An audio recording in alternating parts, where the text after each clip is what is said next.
hello again, everyone. I should say, welcome to another episode of Let's Talk Black Man. Again, I'm your host, Dimitrius Stone. Really excited to have another local brother join us today, Mr. Dwight Harvey. Dwight, how you doing this morning? I'm good. I'm good. A little tired, but I am good. Excellent.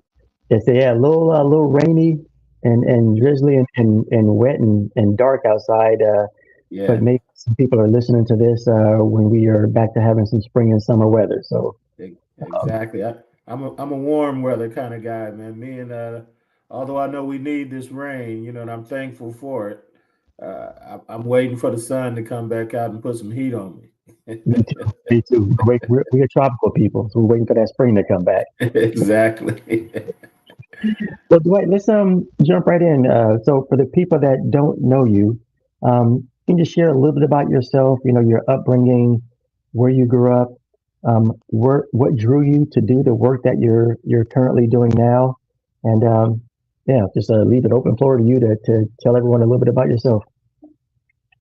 Okay, well, like you said, my name's Dwight Harvey, and I'm originally from San Diego, California. Uh, I just turned 60 years old, so I'm thankful for God that He's allowed me to be on this planet for 60 years. Uh, I'm the eighth of nine children. Mm. so Man, I got a pretty big family in San Diego. I went to, grew up totally in San Diego my first 18 years and went to high school at Lincoln High School down in San Diego. Uh, yep. and ended up leaving there and kind of started going to school and went to school in Colorado at Air Force Academy. Went to school back in San Diego at Mesa Junior College, and then ended up going to play football over at Eastern New Mexico University Mm. for a few years, and lived in New Mexico for a while. And in New Mexico is when I actually started getting into education. I had originally I wanted to be a civil engineer. I had a African American guy talk to me in high school, and he introduced me to civil engineering, and so I thought I wanted to be a civil engineer. So that's what I started off being. And Yeah. when I transferred schools, they really didn't have that, and so I've always loved math from the time I was, little and listening to Schoolhouse Rock and learning how to multiply at an early age. And what's funny is I still have all those videos and still know them by memory. Man. But I met a guy in college, one of my professors, and he really started pushing me towards education. And when I look back on it now, I look back and I was always going to be a teacher. I just didn't know it. I was always called myself teaching the class in elementary school and trying to do all the work and helping people in math. I've always been good at it. So he really pushed me in college to become a teacher. Mm. And I got my first job teaching in 1990 down in in in in, uh, in Orange County, down in Santa Ana. And I taught high school math for 3 years. And 1 year I taught eighth graders, and I said, I'm not supposed to be a math teacher. I'm not supposed to be a teacher. Was it just the middle So schoolers? exactly that 1 year middle school man let me know I'm not supposed to be a teacher. And Yeah. so I left and moved to Atlanta, Georgia, and started doing IT work. I taught myself how to program computers and did that for about 10 years, and got laid off a couple of years. Got laid off at one point, and but all those years I was even doing project management and working with computers and things. Mm. I would always still tutor and be around schools and things of that nature. And so the last time I got laid off, I decided my wife and I decided to move back to California, up here to Sacramento. And I never really been in Northern California. I was always in Southern California, Mm. and got back into education and been back in it since 2003. And teaching high school and eventually got into administration. Uh, and I've been doing administration, since the early 2000s. And Hmm. which leads me to my current position where I work for the Sacramento County Office of Education at the Youth Detention Center over here by Kiefer, working with incarcerated youth. Uh, but all my life I've been, teaching and working with kids, and you never really know the impact until somebody else tells you, you know. Yeah. And so I've always just been, this is just what I do, work with kids, whether I'm coaching football or I'm announcing high school basketball games, or I'm putting on, symposiums or whatever for kids. But it's always been just doing that and just working Yeah. with kids and talking with kids. And so that's a shortened version of my life, which leads me to, what I'm doing right now. Yeah. I love that. I love that. I love the fact that you have always had that desire, even when you realized that maybe it wasn't for you. And, and I would Hey, argue, an eighth grader will do that to you, man. I was just about to say, Dwight, I would argue that it wasn't for you. Um, I don't think anyone is really designed or prepared to be around 11 to 14-year olds. So, Yeah, yeah. yeah. My wife, she's a middle school teacher. Well, actually, she's a middle school librarian, and she loves that age. She Okay. loves it, and I Yeah. just tell her, probably now that I'm older and I have a few more tricks in my bag, Right. then I could probably do it as an administrator. I don't know about as a teacher, but Right. I Yeah. think I think I can do it as an administrator. But but those, that age, it's a hard age because they don't know whether they want to be grown-ups, or they don't know if they want to go out on the playground and play hopscotch, be little kids, but Yep. but that's that age where it makes a lot of difference, what's happening, when teachers build relationships, or when not just teachers, with anybody build relationships, with Yeah. our kids at that younger age. That's when the impact truly happens, you know so Yeah. And man, kudos to your wife and any and all middle school teachers and administrators. I mean, I'm glad that there is a demographic of people that like that work, because you're right, it's needed. It's needed. yes, yeah. I can recall a little bit back to, when I was in middle school, and I just remember that was the most awkward time uh, Hmm. of my life. Just the way that I was growing in my body. Didn't I just I you felt awkward, Yes. awkward and unsure. So you're right. It's a critical time. Yeah. Hmm. I'm surprised, Dwight, that many of the brothers that we had on this show. I'm surprised at how many of us served in the military. I'm a veteran as well. Thank you for your service, by the way. Hmm. Um, Curious, what made you decide to join the military? Was it one thing, or yeah, what was your reason for joining the armed forces? Well, I was I only spent 1 year in the service, and what happened was, out of high school, I started doing, when playing sports and football. I just started putting some film out to different colleges, trying to get recruited, and I actually got recruited by West Point, which is the West Point and Air Force Academy, and those were the only two colleges that I ever applied to. Out of high school, I never applied to any other college. I got accepted in both of those, and Hmm. decided to go to the Air Force Academy and spent that 1 year. So I don't profess to be a person that spent many years in the service or anything, but that the time I did spend allowed me to to a veteran status. Yeah. Uh, so I have my father and two of my brothers that spent years in the service. So I really thank them for that. But so when I look at my time in the military, it was really as an Air Force Academy cadet, for about a year and a half. And honestly, I think the military is great for individuals that it gives you structure. It changed me from who I was to a very different person in that year and a half. I was a little full of myself coming out of high school, thinking I was all that in a bag of chips, from athletics to academics. And it really, you know, going through basic training and stuff, it's meant to tear you down just to build you back up. Right. And it kind of showed me, it helped mature me, you Yeah.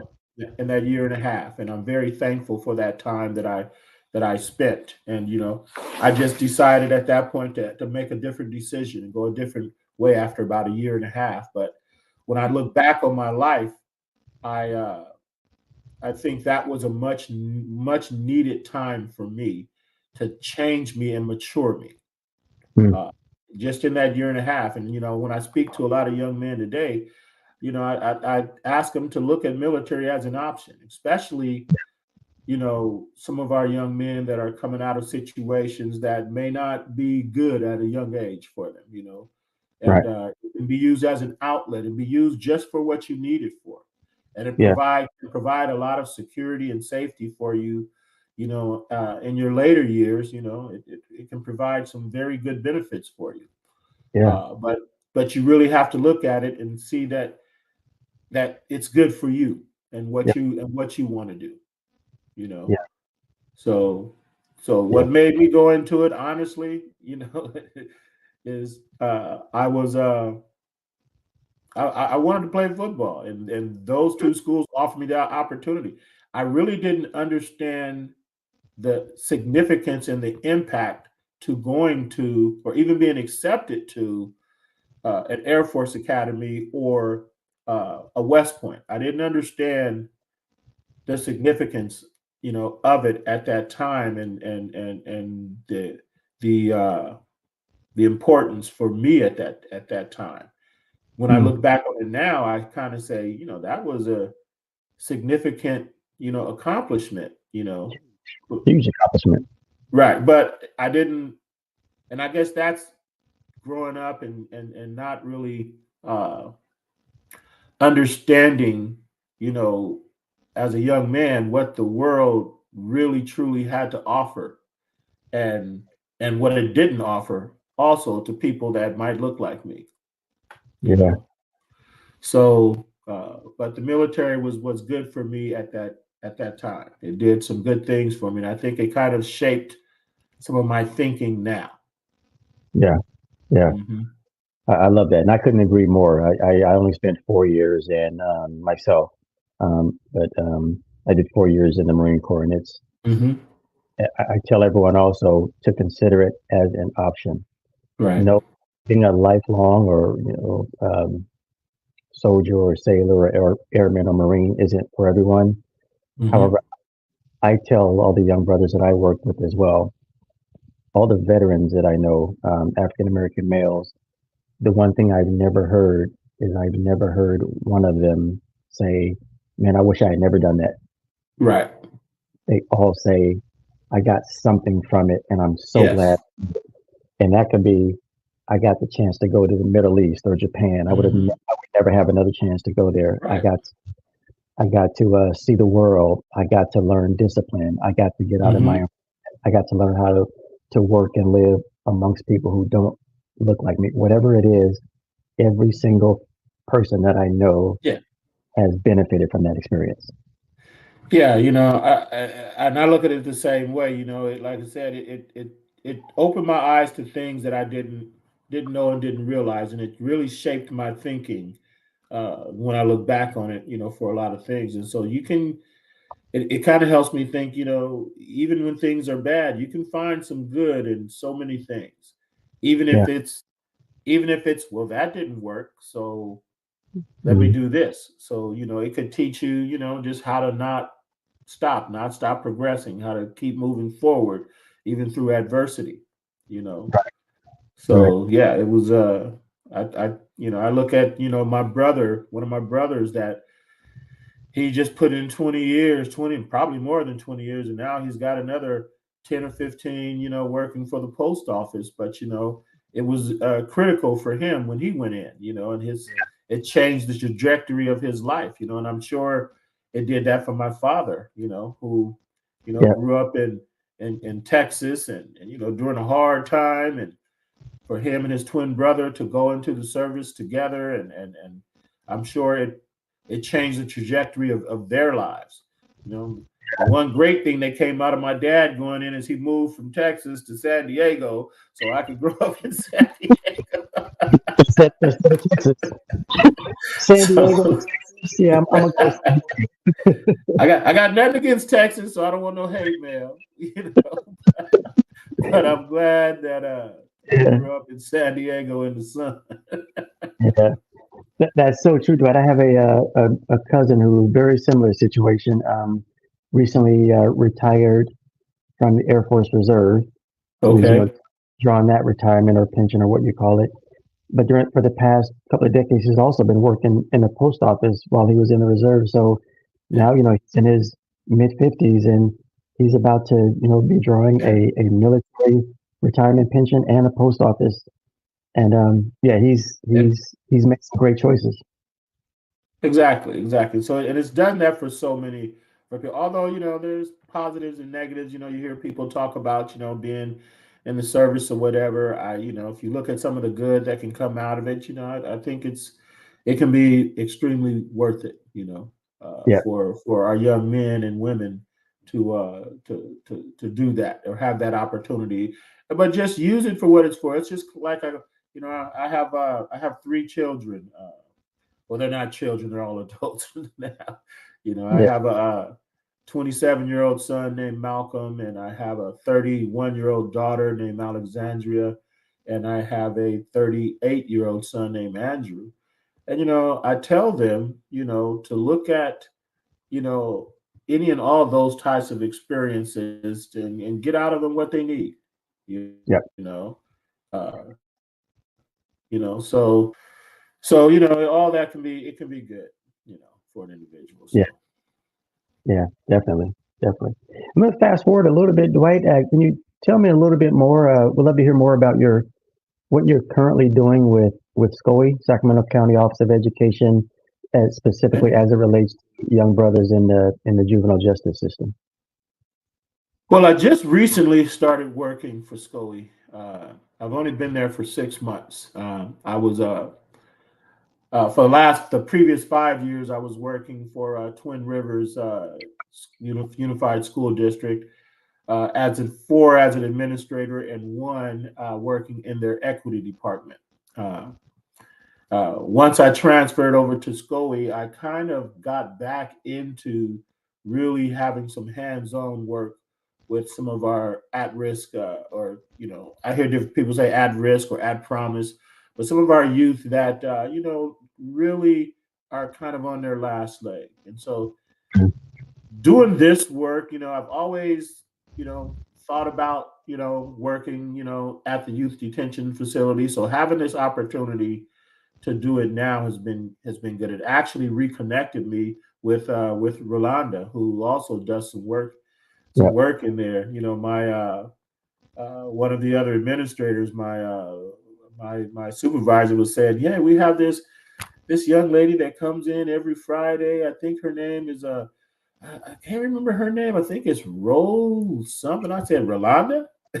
yeah, And so it was great to reconnect with Rolanda, and she's kind of sparked so many other ideas in me to yeah, do some different work. But working with these youth, it's different for me because you know these the residents, they're just in such a situation to where some of them have done some things that they're going to be there till they're 25 years old possibly.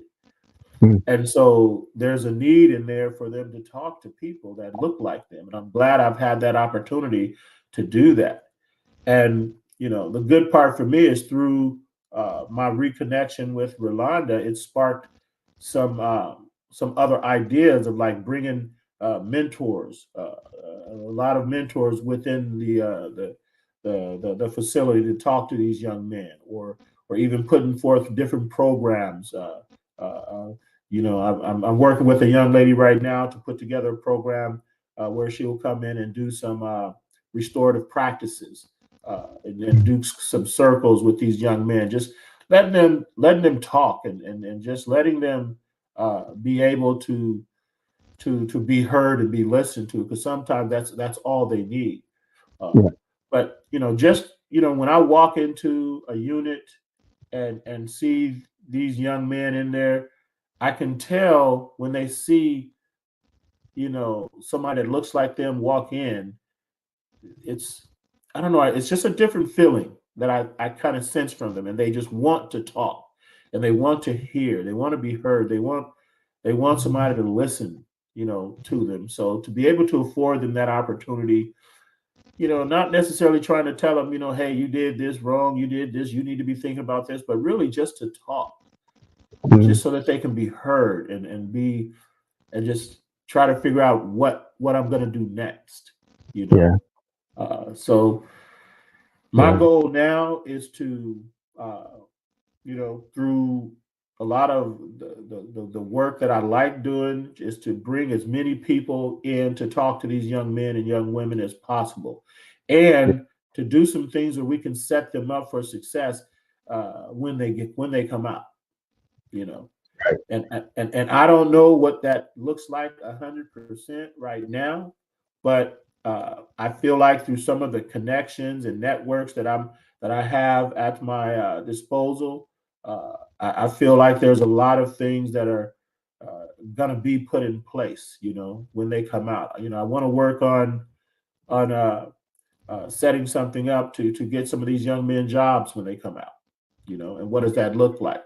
I want to work on having some of these young men be able to come back and talk to kids, in schools and stuff, Yeah. to kind of talk about what they went through and what they can do differently, or even have these young men and young women write about their experiences so they can see that this experience, even though it may not be a good thing, it can be used in a positive way, as they share their experiences with others, so that others may not make the same types of mistakes. I Right. want them to see that this isn't the end of the road for them, but it's just a fork in the road. Now, how we choose to use that information is what's going to shape us into who we are. Yeah. Yeah. That's so true. That's so true. Thanks Hmm. for telling about all the work that you're doing and what some of your plans and hopes are. Uh, Hmm. Curious, Dwight. I think about this often. So you you probably would self-describe yourself as a lifelong learner, if Yeah, I'm not mistaken, yeah. if I'm reading right. So, um, just in your time, just even being accepted by the Army and the Air Force academies, and working in the IT industry, and working for multiple school districts, and now with SCOE. Curious on when you have an opportunity to talk to young brothers, young men of color, specifically black men. What are some of the things that you maybe would tell them, or that you would hope that they would learn, that would, there are many of us who grew up in the same environment who Right. were able to avoid those pitfalls. How do we, Hmm. young men of color, with all the great work that you're doing with SCOE and the juvenile justice system, how do we get them to understand how to not get to that point in the first place? Any thoughts or ideas behind that? You know, I just kind of get real with them and tell them about my upbringing. I grew up in I don't know if you want to call it the hood, the ghetto, or whatever in Southeast San Diego. My parents, we weren't affluent at all. We were very poor, growing up. I remember it was nine of us, nine kids, two parents and a dog living in a two-bedroom duplex growing Woo. up until I was like 7 years old, and my mother walked a little distance and ended up buying us a little three-bedroom house in San Diego. And that house is my mom actually still lives in that house. She's 88 years or 86 years old, still living in Wow. that same house. And that house is only 1,100 square feet. You know, so I didn't know I was poor. Right. You know, I just knew that I ate every day. The lights were on. And I didn't realize how hard my parents had worked until I remember I came home from college one day, Mr. Fancy Man, and I did my parents' taxes one year, Hmm. and I looked and, they were making about $26,000 between the two of them. And that Hmm. was when I was in college. So I can imagine at a younger age that their income was very meager, Right. but we still had shoes on our feet. We still, I mean, I was happy. I was playing in the canyon, playing in the dirt every day, as a kid Right. growing up. Didn't have to worry about eating and things like that.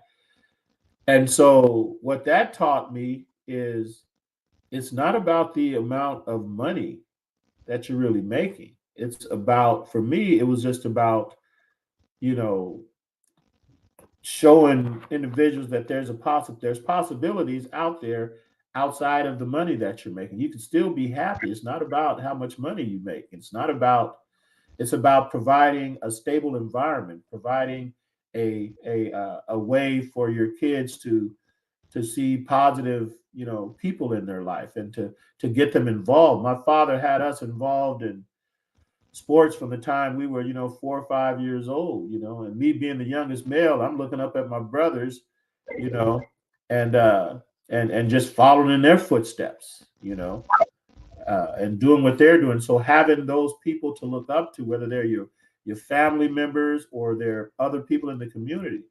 So I said all that to say that what I talk to young men about is just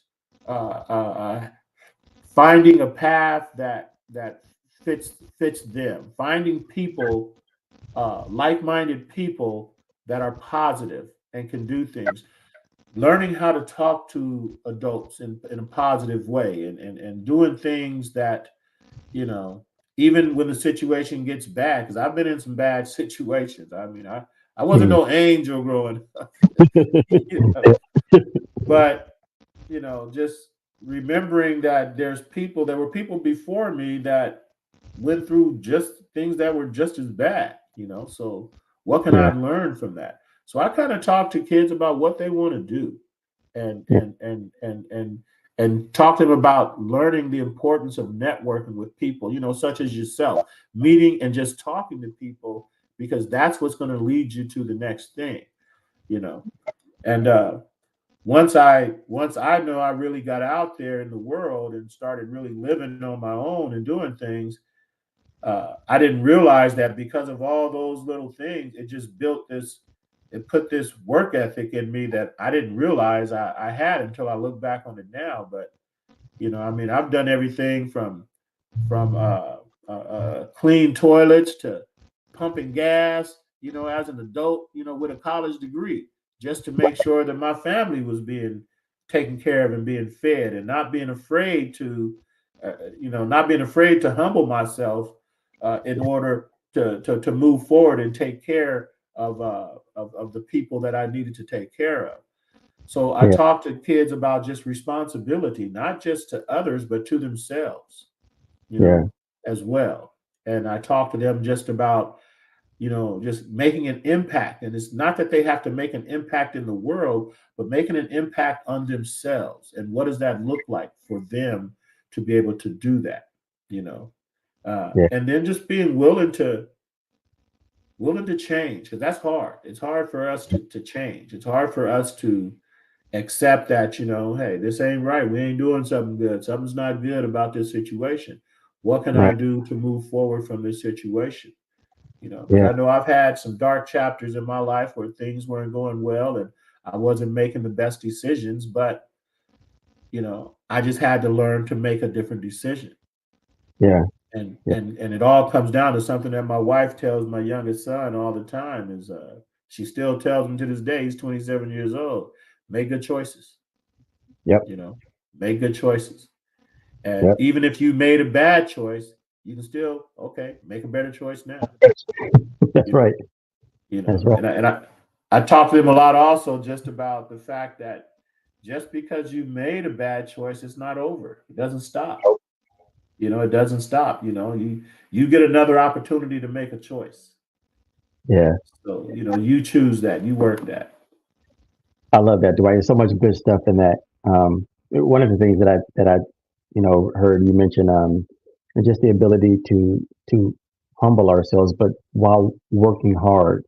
Right. Um, and you said something that really resonated with me because I think a lot of young black men, sort of have this feeling that it's we're playing the short game, or maybe they Hmm. don't expect to live that long. Well, the Right. truth is, there are too many of us dying at a young age. The fact of the matter, and the data shows that most of us are going to live to be older men, and Hmm. it's a long game. You said something that really resonated with me, and that I've experienced as well. Is even after I've earned a college degree, some of the jobs I've had since I had a degree, I was delivering newspapers in the morning. I was Right. working as a security guard. I even Hmm. drove for Uber and Lyft for a little bit, and I had a college degree. Yeah, did all that. Is all those little things add up to now where I feel Yeah. I'm not. I'm always want to improve, but I feel I'm at a place now, quite honestly, where my wife and kids and I live very comfortably, Right. probably more comfortably than I would have ever imagined when I was a kid. And it's just Right. because of the choices that I made. So it's playing that long game. Yeah, exactly. And you really don't look at that. I mean, my youngest son, he's going through some things right now where he's trying to work on himself and find himself, even though he's walking around with a college degree, very intelligent, but he's just struggling to find himself. And that's the one thing that I talked to him about is, look, I really didn't get started till I was 27, 28 years old. I played around in school and did this and did that. And eventually 27 and 28, I said, you know what, I need to go ahead on and graduate. And now I'm in a pretty decent place. We all wish that we could be at sometimes at another place, but I always say, I might not be where I want to be, but I'm not where I used to be. you know Yeah. but Mm, playing that long game is huge, and you can't worry about it while you're in the short game. You yeah. know, you just Good. have to keep moving forward, and eventually, you will persevere, and you will get to a different place. But all those experiences from, like I said, hey, I was driving Lyft and Uber, and just because I wanted to, though, because I love to run my mouth, like I said. And I was doing jobs where I was getting paid minimum wage and I had a college degree. Mm, Or I would accept a position that, but I would say, it's not about making the money in this position, it's about learning in this position so that I could do something else. you yep. know but it's all about your experiences, and Yeah. all those things, when you put it together, eventually it's going to take you to the place you're doing what you really want to do. Like, honestly, I'm 60 years old and I still don't feel like I'm doing what I'm supposed to do. I Yeah. feel like I'm still learning so that I can do what I'm really supposed to do and what I want to do. But I've also realized that I've done I've done some good things and some fun things, or I've done some things that I want to do, but I still have some things that I want to do. I just started going back to school to work on a doctor's degree at a late age in life. But I Uh, tell people I'm not doing it because I think I need a doctor's degree to do what I want to do. I'm really doing it because it's for other people. They think that if you have that, with what I'm trying to get into, oh, he must know what he's talking about, you right. know, because Right. so it's like I'm kind of just looking at my life now, like, okay, what is it that I really want to do? Like me right now, honestly, I want to get into educational consulting. I want to get into teaching administrators how to work with our kids, you know, Yeah. talking to teachers about how to manage their classrooms, and talking to people about uh, building a restorative mindset. Because when we really look at it, when we look at our schools that are disadvantaged, most of those kids look like me and you. Yeah. So if we're working with the teachers that are working with those kids to and teaching them how to build those positive relationships, I think we're really helping our kids on a global level. You know, when I was a teacher in the classroom, I was affecting 30 kids a period, so 100 something kids a day. Once I became an administrator, I kind of looked at it, even though I loved being in the classroom, I looked at it as now I can affect a whole school, Right. with policy. And the same thing, once I went to the district office, now I'm saying now I can affect every kid in this district with decisions or policies that I'm working on. And now, working at SCOE, it's like, oh, I can touch every kid in the county now. And so, Yeah. and if I'm talking to all these different teachers and working with them and doing these different things, now that information is going out, touching everybody, and it's leaving the state and going to different states and going into different industries, and things like that. So your impact can be huge, uh, Yep. depending upon how you choose to use it. So that's kind of how I kind of look at things right now. Yeah. Yeah. That's very poignant. I think you touched about how your impact has grown with these Hmm. positions, and it's not about the title. Even Right, though I may have increased my title, I'm increasing the impact at every place, right. every step of my career. So I love that. I Yeah. love that. Dwight, if I'm not mistaken, sounds like as you talked about your father that you grew up or at least spent a good part of your childhood in a two-parent household. Hmm. If I heard you correctly, you're married. How long you been married? Yeah, I was, I've been married for 28 years right now. I met my wife. Uh, we've been knowing each other for about 33 years or something like that. We actually met on a blind date. I didn't even think she liked me. They usually don't at first. We grow on them. you know, but we've been together for 30 years. We have one son together. His name is Malcolm, and I have two other children. But my mother and father. My father was, he was throughout my whole childhood. He was there, but he wasn't there. You Hmm. know, uh, but he was in the house, Okay. and that made a difference. So when I talk to some kids that whose parents, who are from these one parent family, I tell them, I said, I don't say, yeah, I know how you feel, because I'm like, I don't. Right. But let's talk about it, and through conversation with them, then I can then begin to understand what they have gone through, and Yeah. how that has affected them, which has made me, makes me say, well, I want to make sure that I'm there, so that my son or whatever sees something different, and fortunately for my younger son, me and my wife, he was with, he grew up with both his parents, but I can't say the same about my older two. So that makes me feel a very Mm. specific way, just knowing that I've missed out on a lot of things with my older daughter and my older son, not being in the household every day. And so Mm. that experience gives me the ability to talk to other people about and, just seeing what you miss out on when you don't have parents that are present, and I talk to teachers about, when you have a kid in your class who he's the man in his house, you need to understand that, you know you can't talk to him and treat him any kind of way, because in his house he's running things, he's the man, He's the man at his and house. so when he comes to school, that doesn't change. Right. So you have to learn how to manage that in your classroom. And just because he's raising his voice or puffing his chest out doesn't mean you need to send him to the principal's office. You need to learn how to have that conversation. and how you can communicate in the way that they're communicating, Yeah. with you. And it's not easy, Yeah. but understand his circumstance as opposed to your circumstance.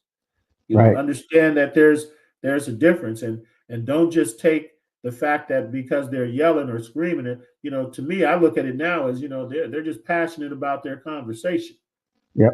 you know so what can I do so that they can hear me? And sometimes that means I have to step away, or Right. I might have to tell you, it ain't a good time for me and you to talk because I don't like you right now and you ain't liking me, so let's just step away, take a break, breather, and then let's come back. But Right. eventually have that conversation with them so that Yeah. they see you and they hear you, because our kids really, they just want to be heard. They want Right. to feel like we're listening. And Yeah. even if I don't agree with what they're saying, I sit down now and I've learned to just listen to you, and hear you. And that is where I feel like I start to build that relationship. And it's the same thing, with your family, with your wife, with your kids, with everything, uh, building, just learning to build a relationship. I don't think me and my wife could have been together this long without learning how to communicate Mhm. and build a relationship. You know, I don't Yeah. think my mother and father could have did it, even though their relationship was different. My dad did what he had to do, or my mother did what she had to do with what they had. You Yeah. know, so And building Dwight, those relationships and communicating is a big part of all that. yeah, that's a huge key. Dwight, you said something that I don't think I've ever heard anyone explain it better as far as teachers communicating with young men of color in their class, is that you are talking to someone who is figuratively and probably literally the man of their household. Right. And I think that's worth repeating. Mhm. You're not talking to a young boy who has to go home and answer to a father figure. Sure, there's a mom at home, but often, especially once we get to high school, we're already bigger than our mom. Although Right. she still runs the household, but She's still gonna whoop our butt if we get out of line. still gonna whoop our butt. But we're physically imposing. We're the Yeah. physical presence at our Right. house. But Right.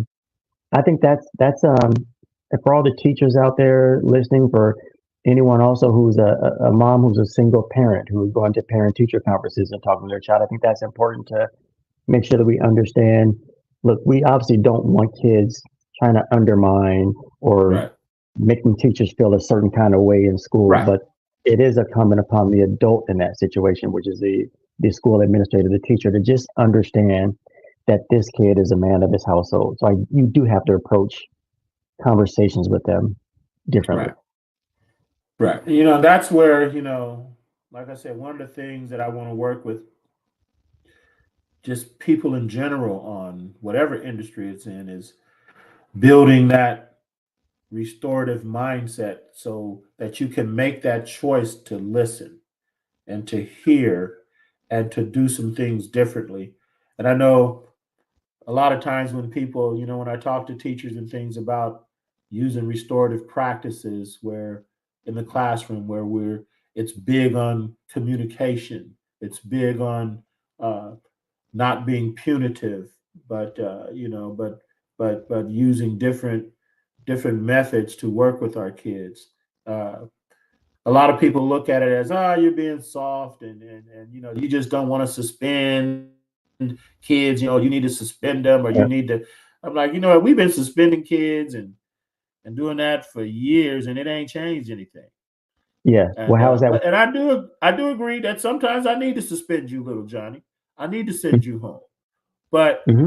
I also feel that we need to get better at talking and building that relationship like that. And it's not easy. It's not easy for a teacher to do because a teacher is teaching a class and they don't have the time that I, as an administrator, might have. And so, us administrators, we have to know that also. So we have to really support our teachers, be they black, white, blue, or pink, in how to do it and how to use different techniques in the classroom in order to be restorative and to build relationships. And then we have to do that with our kids. Our kids can't just see us as disciplinarians, Right. or just as the people that are providing the rules. They have to see us walking around the campus. They have to see us at the games. They have to see us in the community. They have to see us so that they humanize us, Right. And as we talk to them, they have to see us being vulnerable in conversations and things like that, in order for them to learn to trust us. You know, Yeah. that's something that I'm really working hard on in at the detention facility, is having these kids see me in a situation where we are talking and we are communicating, and they can see me, they can see the truth in me, you know, and I'm not just they don't just see me as another suit, or Right. as somebody that's just here to put the hammer down, but they need to understand that I will put the hammer Yeah. down. I did grow up with a black daddy, so I will do what I have to do, but Yeah. I also need you to know that it's okay if you don't like me, and it's okay if I don't like you right now. Right. But what am I going to do next? After we've had this blow up and we've made these mistakes, what do I do next? Do I Yeah. just chastise you and walk away, or do I do something to help build you back up? Do I do something to let you know that life's not done, life's not over? What's next? How do we move from this point? How do we restore this relationship? How do we bring you back into this community? And that's what Yeah. our kids need to see.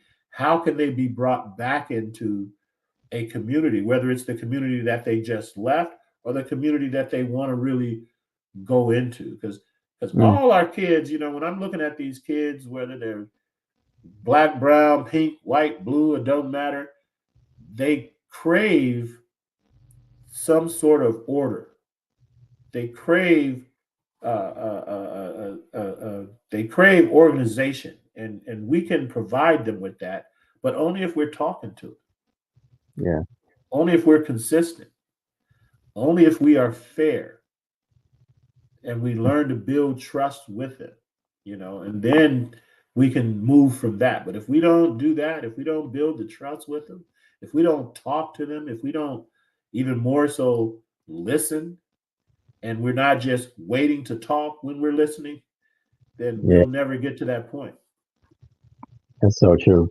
Dwight, I wish we had more brothers and sisters like you working in school districts and at SCOE, but I'm glad that we have you there. So, yeah, much appreciation. Listen, we could probably talk for hours on end about education.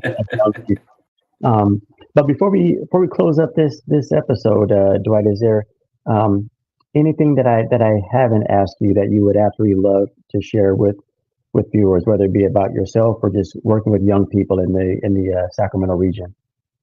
uh, well, I think for me, it's like I said, I never really thought about any type of impact that I've ever really had on anybody.